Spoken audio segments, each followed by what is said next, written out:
귀한 찬양 감사합니다. 우리 찬양해 주신 것처럼 날마다 주를 찬양하며 하나님과 함께 살아가서 승리하는 우리 모두가 되기를 주의 이름으로 간절히 축원합니다. 한 번쯤 우리가 살아온 삶을 생각해 보면 그때 다른 선택을 했다면 지금 내 삶은 어떠한 모습일까 궁금해질 때가 있습니다. 그때 그 사람을 만나지 않았다면 혹은 그곳에 가지 않았다면 아니면 그때 이런 일들을 선택했다면 하는 그런 순간들이 있고요. 또 때로는 그 사람 만나서 참 다행이었다. 또 그런 선택을 해서 참 좋았다 라고 생각이 드는 순간도 있습니다. 저도 이제 제 삶을 생각해 보면 제가 대학을 선택할 때에 많은 선택지가 있었지만 그 중에서 신학교를 선택했고 그 결과로 지금 목사가 되어 있는데, 그래서 한 번쯤 내가 그때 신학교를 가지 않았으면 지금 어떠한 모습을 살고 있을까 궁금해질 때가 있습니다. 우리가 그런 순간들을 생각하면 때로는 다행이라고 생각되는 순간도 있고 때로는 후회가 된다고 생각되는 순간도 있습니다. 그런데 그러한 순간들이 꼭 우리의 삶에만 그런 것이 아니라 또 우리의 역사에 있어서도 마찬가지입니다. 그 사건이 없었다면, 그 사람이 없었다면 지금 우리가 사는 이 시대는 어떠한 모습이었을까 궁금해질 때가 있죠. 예를 들면 세종대왕이 없었다면 우리는 여전히 어려운 한문을 열심히 공부하고 있을 겁니다. 이순신 장군이 없었다면 어쩌면 우리나라는 더 빨리 일본의 속국이 되었을 수도 있습니다. 이러한 역사의 파편들이 모여서 오늘 우리가 사는 시간이 되는 것이죠. 이것은 이스라엘 역사에 있어서도 마찬가지입니다. 이스라엘의 르호보암 왕이 그 원로들의 말을 듣고 선정을 베풀었다면 북이스라엘과 남유다가 쪼개지지 않았을 것이고, 어쩌면 그것들이 이스라엘 백성들이 자기 민족의 역사를 생각할 때 참 아쉽다라고 생각하는 부분일지 모르겠습니다. 그런데 또 반대의 경우처럼 이스라엘 역사에서 참 다행이다, 더 정확하게 말하면 그 사람이 있어서 참 다행이다라고 생각되는 순간도 있을 겁니다. 그 중에서 여러 순간들이 있겠지만 가장 대표적인 것은 바로 에스더라고 하는 사람의 존재와 그를 통한 하나님의 역사입니다. 우리가 에스더 1장부터 10장까지를 읽어보면 에스더가 없었다면, 정확하게 하나님께서 에스더를 사용하지 않으셨다면 이스라엘이라고 하는 나라 그리고 유대 민족은 완전히 사라졌을지도 모릅니다. 오늘 그 에스더에 대한 말씀을 1장부터 10장까지의 내용을 좀 축약해서 함께 좀 나누어 보면서 우리의 삶에 역사하시는 살아계신 하나님에 대한 이야기들을 함께 좀 나누어 보려고 합니다. 세 가지로 나눌 텐데요. 먼저 첫 번째는 준비하시고 역사하시는 하나님입니다. 에스더서를 이해할 때 가장 중요한 것은 이 에스더서에는 모두 중요한 인물이 3명이 나옵니다. 모르드게, 하만, 그리고 오늘 본문의 주인공인 에스더입니다. 이제 오늘 본문을 이해하기 위해서는 이 세 사람에 대해서 알아야 정확하게 오늘 본문을 이해할 수 있는데요. 특별히 에스더 1장은 조금 슬픈 이야기로 시작을 합니다. 이 에스더서의 배경은 바사제국 시대인데, 이 바사제국은 우리가 잘 아는 말로는 페르시아 입니다. 그래서 이제 그때에 아하수에로 왕이 다스리던 때가 이 에스더가 살았던 때이죠.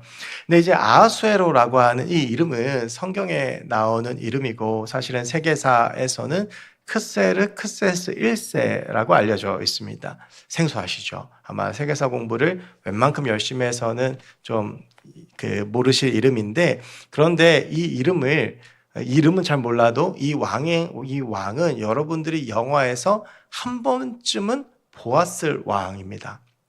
지금 나온 지 벌써 20년 가까이 되는데 여러분 혹시 영화 300이라는 영화 보셨습니까? 그 영화 300에 보면 왜 그 좀 요상한 차림해가지고 대머리로 나는 관대하다 외치는 왕 있죠. 그 왕이 아하수에로 왕입니다.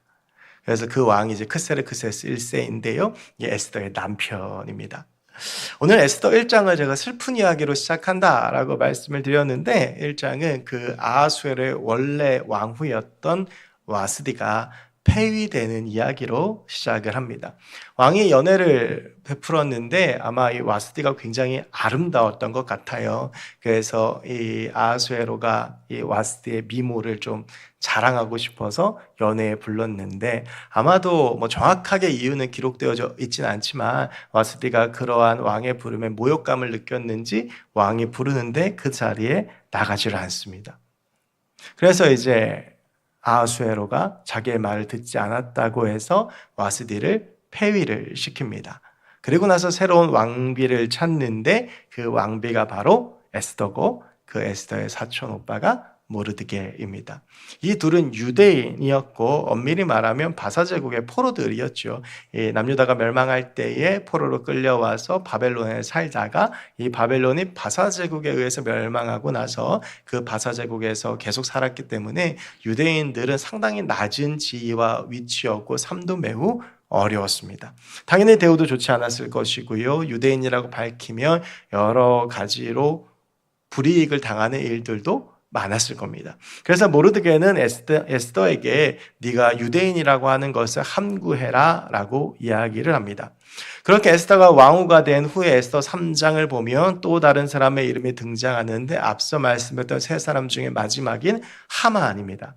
이 하만에 대해서는 에스더 3장 1절에서 이렇게 이야기를 합니다. 그 후에 아하수에로 왕이 아각 사람 함무다다의 아들 하만의 주위를 높이 올려 함께 있는 모든 대신 위에 두니, 이 하만이라는 사람은 어떤 사람이냐 하면 모든 대신 위에 있는 사람, 그러니까 높은 자리에 있는 사람인 거죠. 우리가 예전에 왜 조선시대 때 1인지상 만인지하의 자리, 그래서 영의정 이런 이야기들 아마 국사 시간에 한 번쯤 들어보셨을 텐데 하만의 직책이 공식적으로 나오진 않지만 아마 그 정도쯤 됐을 겁니다. 뭐 요셉이나 다니엘이 했던 총리 정도로 생각하면 좋지 않을까 싶습니다. 그런데 이 하만이 기분 상하는 일이 생기는데요. 바로 이어진 2절입니다. 대궐문에 있는 왕의 모든 신하들이 다 왕의 명령대로 하만에게 꿇어 절하되 모르드게는 꿇지도 아니하고 절하지도 아니하니, 이런 모습들을 듣고 이야기를 듣는 하만이 5절에서 보면 매우 분노하는 장면이 나옵니다. 이 모르드게는 대궐문에 앉은 사람인데 대궐문에 앉았다라고 하는 것은 그냥 일반적인 문지기 보초를 의미하는 것이 아니라 출입을 관장하는 사람입니다. 그러니까 꽤나 왕에게 신망을 받는 사람이었다라고 할 수 있죠. 아무나 출입시킬 수는 없는 거잖아요. 그러니까 그 출입하는 사람들이 왕에 해를 끼칠 사람은 아닌지 나라에 해를 끼치는 사람은 아닌지를 잘 보고 출입을 했던 사람이 모르드게였는데, 근데 이 모르드게가 하만을 보고도 자기보다 높은 직책인데도 꿇지도 않고 절하지도 아니하고 3절 4절을 보면 그걸 이상하게 생긴 사람들이 불똥이 튈까 봐 모르드게에게 물어봤더니 모르드게가 나는 유대인이라서 하만에게 무릎 꿇지 않는다, 절하지 않는다 라고 이야기를 하고, 이야기들은 들은 하만이 5절에서 매우 분노하는 것을 볼 수가 있습니다. 모르드게가 하만에게 무릎 꿇지 않은 이유는 두 가지 정도로 생각할 수 있습니다. 하나는 다니엘과 같은 이유인데요. 하나님께서 세우신 왕 정도에게는 그래도 예를 갖출 수 있지만 다른 것들에게는 예를 갖출 수 없다 라고 하는 그런 마음이었을 가능성이 있고요. 또 하나는 이 하만이 아각 사람이었기 때문입니다. 이 아각이라고 하는 것은 이스라엘의 원수였던 아말렉을 의미합니다. 이 아말렉이 출애굽 여정을 보면 광야에서 이스라엘 백성들을 끝도 없이 괴롭히거든요. 그래서 출애굽기 17장에 보면 이스라엘 백성들이 출애굽을 한 후에 가장 크게 했던 전쟁이 아말렉과 했던 전쟁입니다. 그러면서 대대로 계속 이스라엘 역사 가운데서도 대적하고 전쟁을 했던 민족이 아말렉 족속이었는데 하만의 출신이 그것이었기 때문에 모르드게는 또 그 앞에 무릎을 꿇지 않겠다고 결정했던 것 같습니다. 그의 분노한 하만은요, 모르드게에게 화가 너무 나는 거예요. 그런데 아무리 생각해도 이 모르드게만 죽이는 것으로는 분이 풀리지 않습니다. 왜냐하면 모르드게가 하만에게 무릎 꿇지 않는 이유는 유대인이기 때문이잖아요. 그럼 유대인들이 다 저런 생각을 가지고 있을 것이라고 생각하고, 그리고 이 하만도 대대로 유대인들과 그리고 본인의 아말렉 족속들의 그 여러 가지 복잡한 관계를 알고 있었기 때문에, 그렇다면 이번 기회에 유다 민족을 전부 다 멸절시키자라고 생각을 하게 됩니다. 하만의 위치라면 충분히 가능한 일이죠. 그래서 하만이 왕에게 건의를 해서 한 민족이 왕의 명령을 따르지 않습니다. 그들을 멸하는 법률을 반포합시다라고 해서 왕이 그 말을 기뻐해서 그 도장에 있는 반지로 인장을 찍고 그 법률을 반포합니다. 이게 오늘 에스더 4장까지 오는 가운데 1, 2, 3장에서 벌어졌던 사건입니다. 그러니까 이제 유대인들은 죽은 것이나 다름없는 상황입니다.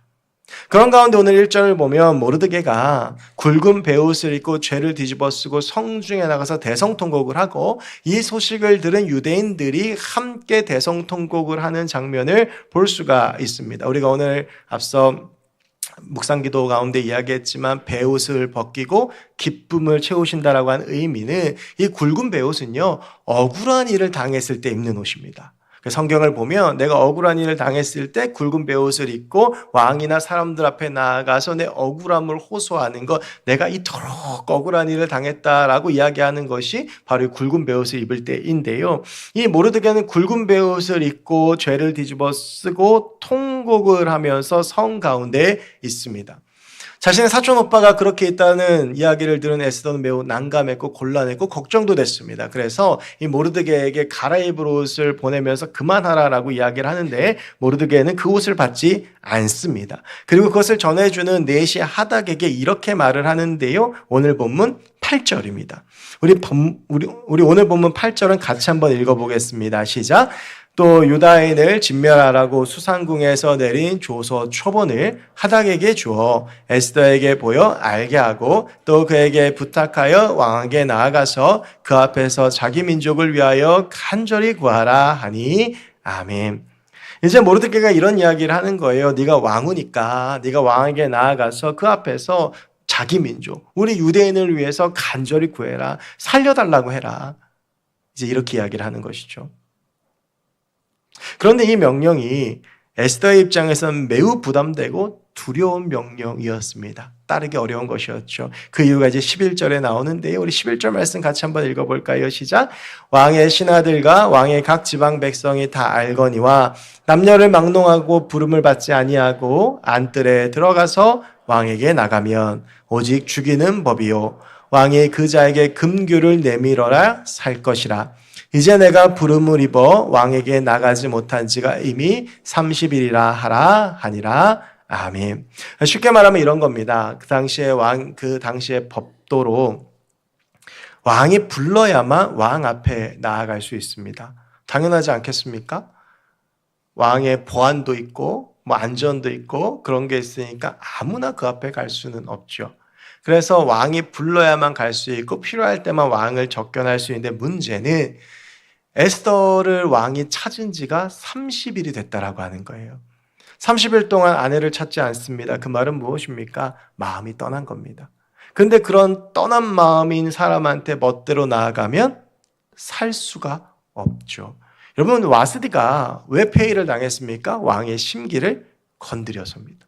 그러니까 에스더 입장에서는 그게 걱정이 되는 거예요. 그래서 무단으로 나갔는데도 왕이 그것들을 다 덮어줘서 금규, 그 지휘봉, 금으로 된 지휘봉을 내밀면 사는데, 그게 아니면 그냥 아무 소리 못하고 죽는 겁니다. 불순한 의도가 있다고 생각하는 것이거든요. 그러니까 에스더는 나 그렇게 못합니다라고 완곡하게 거절한 거예요. 왕이 찾아야 나가지, 내가 아무리 왕후라고 해도 괜히 나갔다가 죽을 수도 있습니다 라고 이야기를 하는데, 13절을 보면 이 모르드게가 아주 냉정하게 이야기를 해요. 너 혼자 살 생각하지 말아라. 그리고 나서 14절에서 이렇게 이야기하는데, 네 때에 내가 만일 잠잠하여 말이 없으면 유다인은 다른 데로 말미암아 노인과 구원을 얻으려니와 너와 내 아버지의 집은 멸망하리라. 내가 지금 그렇게 하지 않더라도 우리 민족이 살 거야. 근데 너는 비참하게 망할걸? 그 다음 말이 중요합니다. 내가 왕 후의 자리를 얻은 것이 이때를 위함이 아닌지 누가 알겠느냐 하니. 여러분 여기서 우리가 주목할 구절이 이때를 위함이 아닌지 누가 알겠느냐입니다. 에스더가 왕후가 된 과정을 한번 살펴보면요. 원래 에스더는 왕후가 될 수 없는 사람입니다. 두 가지 이유 때문이었는데 아하수에르에겐 이미 와스디라고 하는 왕후가 있었고 또 하나는 이 에스더는 유대민족이었기 때문입니다.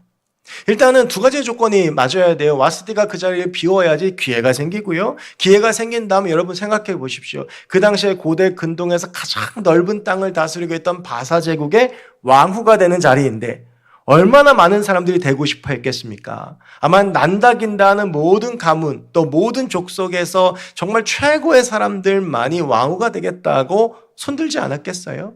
그러니까 에스더가 왕후가 되려면 먼저 와스디가 그 자리를 비워줘야 되고 그 수많은 경쟁에서 이겨야 되는 겁니다. 그런데 어느 날 갑자기 와스디가 특별하게 엄청나게 대단히 잘못한 것은 아닌 것 같은데 그 정도까지는 아닌 것 같은데 폐위가 돼서 자리가 비게 되고 그 다음에 그 이제 왕후 자리를 어떻게 보면 공모를 하는데 많은 사람들이 왕후가 되겠다라고 모여들어요.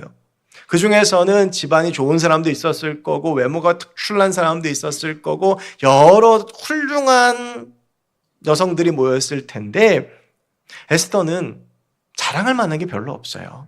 에스더 고아거든요. 그래서 모르드게가 자기 딸처럼 키웠습니다.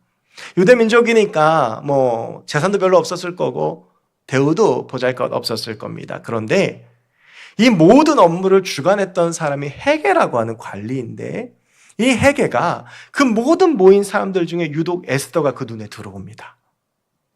그래서 헤게가 에스더를 도와줘요. 그래서 성경을 보면 에스더는 헤게가 하라는 대로만 했고 그래서 왕후로 뽑힙니다. 전혀 될 수 없는 자리인데 에스더가 왕후가 된 것이죠. 그리고 나서 모르드게는 에스더한테 그 모든 과정들을 생각해 보아라. 네가 왕후가 될 수 없는데 네가 왕후가 돼서 그 자리에 있는 것이 바로 이때를 위함이 아니겠느냐라고 하는 겁니다. 여러분 창세기 39장을 보면 비슷한 사건이 나와요. 요셉이요 총리가 되기 전에 억울한 누명을 쓰고 감옥에 갇힙니다. 그 감옥에 갇혀서 술 맡은 관원장과 떡 맡은 관원장을 만나고 술 맡은 관원장의 꿈을 풀어주고 떡 맡은 관원장의 꿈을 풀어줘서 그 꿈대로 술 맡은 관원장의 풀림을 받는데 이 술 맡은 관원장이 요셉과 했던 약속을 2년 동안 잊어버려요. 그러다가 바로가 이상한 꿈을 꾸고 나서 그때서 요셉을 기억해서 7년 풍년과 7년 흉년을 요셉이 예언하게 됩니다. 여러분이 모든 과정들을 보면 요셉이 모든 것들이 그 하나님의 때를 위한 준비의 과정이었다라고 하는 거죠.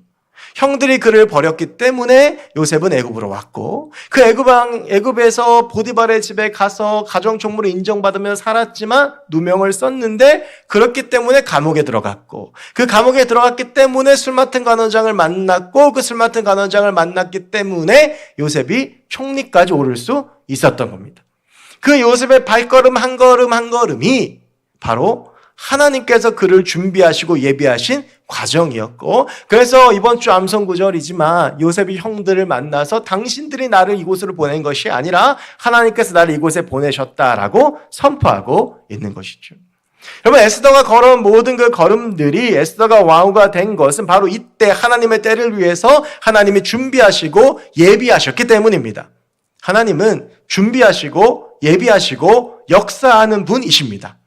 여러분 그런데요, 우리가 오늘 본문으로 삼고 있는 에스더서에는 우리가 꼭 기억해야 되는 독특한 특징이 하나 있습니다. 에스더가 1장부터 10장까지 모두 10장인데요. 이 10장의 말씀 동안 구약 성경에서 유일하게 하나님이나 여호와라는 말이 단 한 번도 등장을 하지 않습니다. 그러니까 성경이라고 하면 하나님에 대한 이야기도 나오고 여호와에 대한 이야기도 나오고 또 모르드게도 이제 이게 하나님의 뜻이 아니냐라고 이야기도 할 수 있어야 되고 에스더도 내가 하나님을 의지한다고 이야기를 해야 되는데 그런 말이 하나도 나오질 않아요. 여러분 무엇입니까? 에스더에는 하나님이 계시지 않은 것처럼 보입니다. 그런데 하나님이 계시지 않는 것처럼 보였지만 에스더의 삶을 우리가 지금 보면 그 모든 삶들을 하나님을 빼고는 설명할 수가 없는 삶이라는 것입니다. 우리가 살아가다 보면 하나님이 계시지 않는다라고 느껴질 때가 있습니다. 하나님이 보이지 않을 때가 있습니다. 우리가 에스더서를 눈을 씻고 찾아봐도 하나님을 발견할 수 없는 것처럼 내 삶을 보아도 하나님을 발견하지 못할 때도 있습니다. 그렇다고 해서 하나님이 계시지 않은 것이 아니라 내 눈으로 보이지 않고 내 삶으로 느껴지지 않고 내가 설령 고백할 수 없는 상황이라고 할지라도 하나님은 살아계셔서 우리의 삶 가운데 분명히 역사하고 계신다라고 하는 겁니다. 에스더의 삶의 발걸음 한 걸음 한 걸음이 바로 그런 역사였다라고 하는 것이죠. 여러분, 제가 아까 서두에 그런 말씀을 드렸습니다. 우리가 인생을 생각해 보면 기쁜 순간도 있고 슬픈 순간도 있고 후회되는 순간도 있고 실패했던 순간도 있고 성공했던 순간도 있습니다. 여러분, 그런데 그것이요 우연히 그냥 내 삶 가운데 일어난 일이 아니라고 하는 겁니다. 내가 하는 것 같았지만 분명히 그 가운데 하나님의 역사가 있었고 하나님의 그런 발걸음 한 걸음 한 걸음을 주장하셔서 오늘 바로 이때를 위하여 우리를 이곳으로 보내시고 세우셨다라고 하는 것입니다. 여러분, 그래서 뒤돌아볼 필요가 없습니다. 뒤에 있는 여러 가지 것들을 생각하면서 그 속에 하나님의 은혜를 발견할 수는 있겠지만 그 내 실수와 그 내 넘어짐과 그 절망과 그 눈물 속에서도 하나님은 분명히 하나님의 뜻을 하셨다라고 하는 겁니다. 하나님이 아닌 것 같았는데도 하나님이 하신 거예요. 하나님이 안 보인 것 같았어도 하나님이 하신 거예요. 내 삶 가운데 하나님이 날 놓아버린 것 같은 그 순간에도 하나님은 일하셨다고 오늘 에스더는 이야기하고 있습니다. 그래서 에스더 의도적으로 하나님을 보여주지 않아요. 하지만 하나님이 하신 것이죠. 불가능해 보이는 에스더가 포로의 신분을 갖추고 왕후가 되고, 그리고 그가, 여러분 나중에 다시 한번 말씀드리겠지만 보세요. 이 4장 16절에서 에스더가 죽으면 죽으리라는 심정을 가지고 정말 죽을 각오를 하고 아하수엘 앞에 가요. 죽을 거라고 생각했어요. 30일 동안 찾지 않았잖아요. 마음이 떠났다는 거예요. 여러분, 근데 에스더 5장을 보면 놀라운 일이 일어나는데 아하수에로가 에스더를 보자마자 다시 사랑에 빠집니다. 눈에서 막 하트가 쏟아지는 거예요. 그러고 나서 뭐라고 얘기하는 줄 아세요? 너 원하는 게 뭐냐? 내가 내 나라의 반이라도 줄게. 그럴 거였으면 진작 좀 찾아나 가지. 30일 동안을 내버려뒀다가 갑자기 이 아하수에로의 눈이 돌고 마음이 움직이는 것은요, 하나님이 하셨다는 것 말고는 설명이 안 되는 거예요. 여러분, 우리의 삶이 그러한 살아계신 하나님의 역사 가운데 있습니다. 때로는 왜 이렇게 힘든 삶을 살았을까? 지금도 마찬가지예요. 지금 좀 어렵고 힘든 일들도 있잖아요. 근데 여러분, 하나님의 때가 반드시 옵니다. 그 하나님의 때가 되면 우리도 모르드게처럼 고백할 수 있는 거예요. 이 때를 위함이 아닌가. 하나님께서 그래서 나를 이렇게 인도하셨구나. 그래서 하나님께서 이렇게 어렵게 하셨구나. 하지만 지금 생각해보면 그 모든 것이 은혜였고, 그래, 하나님께서 다 이렇게 준비해 주셨구나. 우리의 삶 가운데 살아계신 하나님께서 그렇게 우리의 삶을 위해서 예비하시고 역사하시고 인도해 주시는 줄로 믿습니다. 그 하나님을 온전히 신뢰하는 저 여러분들이 됐으면 좋겠습니다. 여러분, 두 번째로 나눌 하나님은요, 역전시키는 하나님이시다라고 하는 거예요. 여러분, 사실 에스더서를 보면 역전이라는 말이 이렇게 잘 어울릴 수가 없습니다. 방금 말씀을 나누면서 하만이 모르드게에 대해서 불쾌해하고 모르드게를 죽이려고 하고, 모르드게가 유대민족인 것을 알고 유대민족 모두를 다 죽이려고 한 데에서 우리가 짐작할 수 있어요. 잔치를 참여하고 하만이 다시 모르드게를 만나는데 모르드게가 또 인사를 하지 않아요. 인사하지 않으니까 하만이 가족들한테 이야기를 합니다. 이거 어떻게 하지? 그때 가족들이 얘기해요. 나무를 만들어서 달라는 거예요. 그래서 50규빗짜리 나무를 만듭니다. 모르드게를 달려고. 그런데 하만이 이런 준비를 하고 있을 때에 아하수에로가 잠을 자려고 하는데 잠이 안 와요. 여러분, 이 잠이 안 오는 것에서 사실 무슨 역사가 시작이 되는 거거든요. 그래서 때론 잠이 안 오는 것도 은혜입니다. 그래서 이제 아하수에로가 잠이 안 와요. 여러분, 잠이 안 오면 뭘 해야 돼요? 책을 읽으면 잠이 와요. 그러니까 이제 아하수에로가 괜히 궁중 기록들을 찾아보기 시작을 한 거예요. 근데 그때 아하수에로가 놓쳤던 한 가지가 기억이 납니다. 무엇이냐 하면 암살자 둘이 자기를 죽이려고 했는데 누군가가 그걸 이야기해줘서 살았어요. 그게 누구냐 하면 모르드게예요. 모르드게가 에스더한테 이야기해서 이 아하수에로가 살았거든요. 잊어버리고 있었는데 그 기록을 보니까 생각이 나는 거예요. 그래서 이거 모르드게한테 이 은혜를 갚아줘야 되겠다 그래서 하만을 거기 밖에 누가 없냐 그랬더니 마침 또 하만이 있어요. 아마 이 나무를 준비하고 있었던 것 같아요, 제 생각에. 그때 하만이 와요. 그래서 이 아하수에로가 이야기를 하는 거예요. 내가 높여주고 싶은 사람이 있는데 정말 존귀한 사람이 있는데 이거 어떻게 하면 좋겠냐. 하만이 생각했어요. 나구나. 높일 사람이 나밖에 없으니까. 그래서요, 최대한 높일 수 있는 방법을 구구절절 이야기를 합니다. 알겠다. 하만은 이제 그렇게 해주길 기다렸는데 갑자기 아하수에로가 모르드게 불러와라. 그리고 하만한테 모르드게를 높이게 하는 거예요. 그러고 나서 잔치가 벌어졌는데 그때 에스더가 이제 하만의 계획들을 이야기하니까 아하수에로가 화가 나요. 그래서 그 자리를 떠났는데 이제 하만이 완전히 상황이 뒤바뀌었잖아요. 유대 민족을 죽이려고 했던 하만이 유대인 여성 앞에 무릎을 꿇고 빌기 시작합니다. 우리 좀 살려달라고. 나 좀 살려달라고. 여러분, 그런데요, 그 당시에 왕궁의 법도는 왕비에게 7보 이상 가까이 가면 안 됩니다. 그러니까 무조건 7보 이상 떨어져 있어야 돼요. 근데 이게 사람 마음이 급하니까 어떻게 돼요? 그러니까 바지가랑이 붙잡고, 쉽게 말하면 치맛자락 붙잡고 늘어진 거예요. 이걸 아하수에로가 보고 하만이 내 와이프, 내 아내 에스더를 범하려 한다고 해서 죽입니다. 어떻게 죽이냐 하면 모르드게를 죽이려고 만들었던 그 나무에 하만을 달아요. 그리고 하만의 아들들이 다 죽습니다. 유다 족속을 멸하라고 했으나 하만의 족속이 다 죽습니다.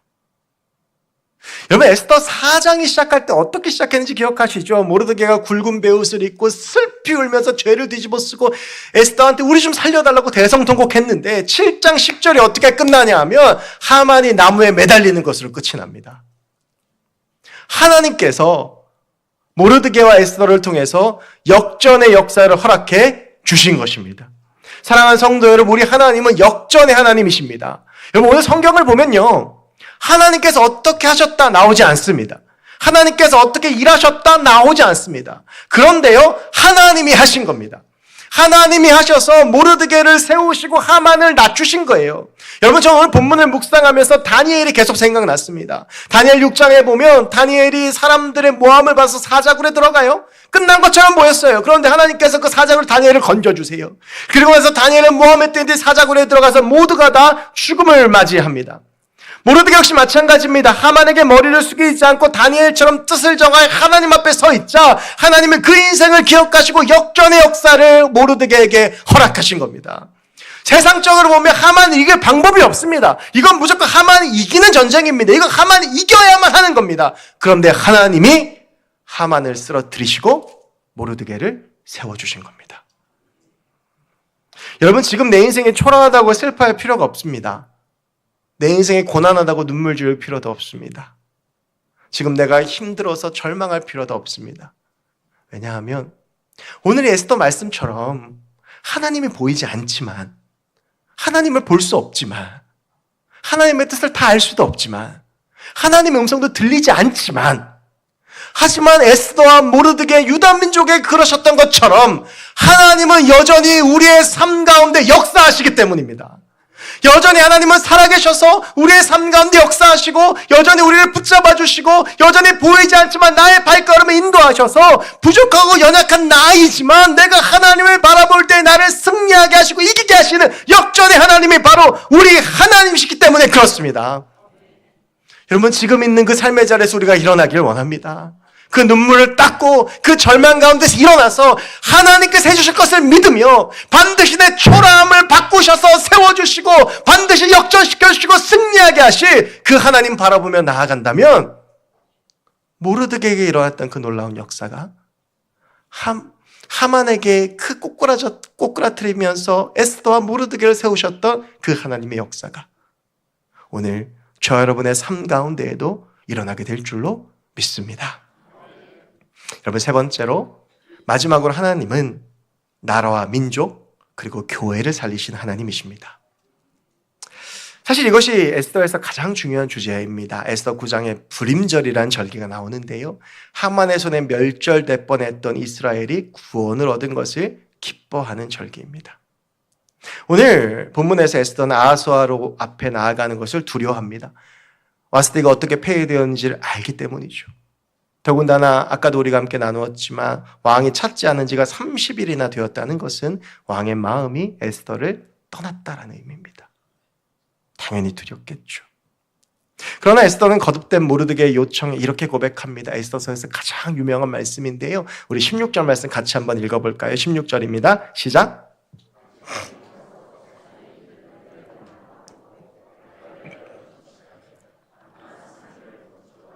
마시지도 마소서. 나도 나의 시녀와 더불어 이렇게 금식한 후에 규례를 어기고 왕에게 나아가리니 죽으면 죽으리이다 하니라. 아멘. 왜 여기 두 가지가 나와요? 하나는요, 에스더가 이제 나가겠다라고 하는 거예요. 근데 그냥 나가는 것이 아니라 모르드게에게 무슨 부탁을 하냐 하면 당신은 유대 민족을 모아서 금식하고 3일 동안 금식하고 그리고 나를 위해 기도해 달라는 거예요. 그러고 나서 에스더가 본인도 시녀와 함께 금식한 다음에 규례를 어기고 왕 앞에 나아가면서 어떠한 마음으로 나아가냐 하면 그래, 죽으면 죽으리라. 여러분, 그렇게 왕 앞에 나아갔을 때 아까 제가 말씀드렸던 5장의 그 놀라운 역사가 일어나는 거예요. 이해할 수 없는 역사. 30일 동안 마음이 떠나 있던 아하수에로가 에스더를 보니까 너무 아름다워서 나라의 반이라도 주겠다. 하늘의 별도 따다 주겠다. 여러분, 이것은요, 사람이 한 것이 아닙니다. 나라와 민족을 위해서 3일을 금식하며 기도했던 유대민족의 기도와 그리고 죽으면 죽으리라는 심정으로 하나님만 바라보며 나아갔던 에스더의 헌신이 만나서 나라 민족이 살아나는 불임절의 역사가 일어났다라고 하는 것이죠. 교회 역시 마찬가지입니다. 교회를 위해서 기도하는 이들과 죽으면 죽으리라는 마음으로 교회를 위해서 헌신하는 이들의 헌신을 통해 교회는 살아납니다. 우리 나라 민족 역시도 마찬가지입니다. 나라 민족을 위해서 기도하는 이들과 이 나라 민족을 위해서 죽으면 죽으리라는 심정으로 살아가는 이들을 통해서 이 나라 민족이 살아나게 될 줄로 믿습니다. 사랑하는 여러분, 그래서 우리가 교회를 위해서 더 기도하기 원합니다. 나라 민족에서 더 기도하기 원합니다. 때로 하나님께서 나를 부르신다면 죽으면 죽으리라는 심정으로 교회와 나라 민족을 위해서 에스더처럼 나아가는 주의 백성들이 되길 원합니다. 여러분, 교회가요, 뭐 세상의 여러 가지 일들 때문에 교회가 끝이다, 위기다, 그렇지 않습니다. 하나님 살아계시기 때문에 우리가 하나님 앞에 기도하고 죽으면 죽으리라는 심정으로 교회를 위해 헌신하면 반드시 우리의 김해교회, 한국교회 살아나게 될 줄로 믿습니다. 우리의 조국 대한민국 여러 가지 어려운 상황입니다만 우리가 포기하지 않고 나라 민족을 위해 기도하면, 그리고 죽으면 죽으리라는 심정으로 하나님의 사람들이 나라 민족을 헌신하면 반드시 나라 민족은 살아나게 될 줄로 믿습니다. 이 세계 열방을 위해서 기도하고 죽으면 죽으리라는 심정으로 세계 열방 가운데 일하면 하나님의 역사가 이 세계 가운데 나타나게 될 줄로 믿습니다. 왜냐하면 하나님은 자기 백성을 살리시고 돌보시고 치유하시고 부흥케 하시는 하나님이시기 때문에 그렇습니다. 우리 이 에스더의 이 고백을 기억하면서 죽으면 죽으리라의 마음으로 교회와 나라와 민족과 그리고 나의 삶을 위해서 기도하고 하나님이 원하시는 그 부르심의 자리로 나아가서 주와 함께 승리해서 하나님의 역사를 경험하는 우리 모두가 될 수 있기를 주의 이름으로 간절히 축원합니다. 기도하겠습니다. 하나님 감사합니다. 오늘 에스더서 말씀을 함께 나누며 비록 눈에 보이지 않지만 느낄 수도 없을지 모르지만 주의 음성도 들리지 않지만 하지만 여전히 살아계셔서 우리의 삶 가운데 역사하신 하나님을 함께 나누었습니다. 나를 위해 준비하시고 예비하시고 역사하시고 역전시키시고 나를 부르셔서 주의 일을 하게 하시는 주님, 그 주님 의지하며 우리가 나아가오니 하나님 부족한 나를 통하여 주의 일을 보여주시고 나의 삶 가운데 하나님의 역사를 허락하여 주시옵소서. 감사드리며 모든 말씀 예수 그리스도의 이름으로 기도하옵나이다. 아멘. 제가 이제 말씀 준비를 다 하고 나서 에스더의 마음으로 묵상하는 가운데 이 찬양 고백이 에스더의 고백이지 않았을까라고 생각났던 찬양이 하나 있어서 좀 나누려고 하는데요. 정말 설 수 없는 자리에 하나님께서 부르셨고 나는 정말 연약하지만 하나님이 도우셔서 그 계획 가운데 섰던 바로 그 에스더. 그래서 내 생각보다 크고 내 지혜로는 측량할 수 없지만 좋은 길로 인도하셔서 결국엔 날 이기게 하실 나의 주님. 아마 에스더가 그렇게 고백하지 않았을까요? 우리 그 에스더의 마음을 한번 느끼면서 그 묵상하면서 말씀 기억하시면서 하나님의 부르심 같이 함께 찬양하겠습니다.